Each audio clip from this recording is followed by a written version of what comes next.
Hello, everybody. Meteorologist Hutch Johnson joining you on this Saturday. I wanted to give you all a little heads up that we do have a risk of severe storms again on Sunday into Monday. We're going to go over the details in this update of Hutch's weather. Now, a Hutch's weather update with Chief Meteorologist Hutch Johnson, brought to you by Robert Gibb and Sons.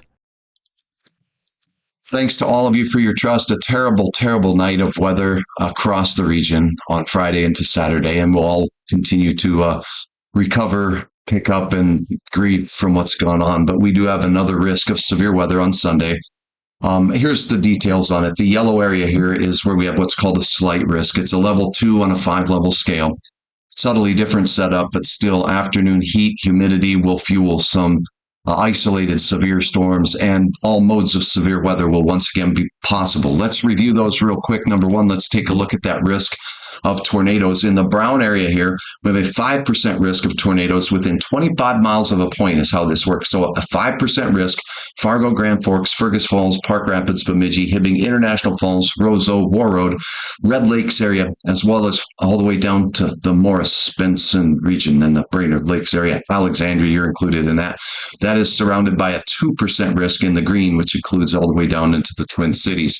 This storm will have a significant risk of hail damaging storms, a 15% risk of hail within 25 miles of a point in the area you see here, similar to where the tornadoes would be, and significant hail damage. So because of the energy in the atmosphere, there will be quite a bit of hail and another significant wind damage threat, mainly on the Minnesota side. So storms forming in parts of North Dakota will work their way across Minnesota, bringing all threats of severe weather.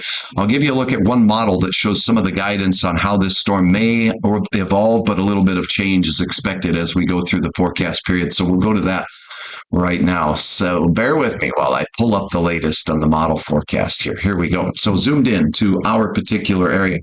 We'll take a peek at this model run and go ahead and show you the advance of the storm as it works its way through. And let's go take a look at I'm going to use a large-scale European model for this to get started. Okay, so as the storm moves through, Saturday is going to be piping hot, humid, and terribly warm across Minnesota and the valley.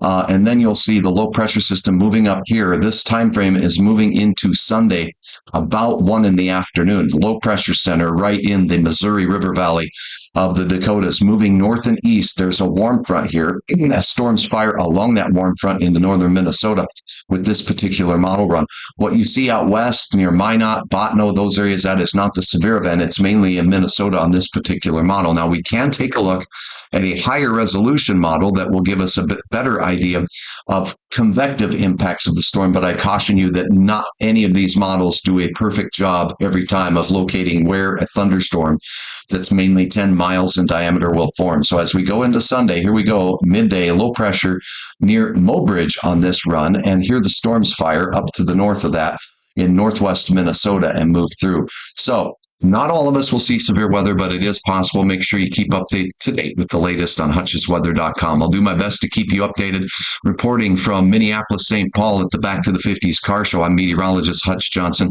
Please enjoy your day and say a prayer for our friends and neighbors who have struggled and lost through this recent round of storms. Thanks so very much. Have a wonderful day. Follow on Facebook and subscribe on YouTube.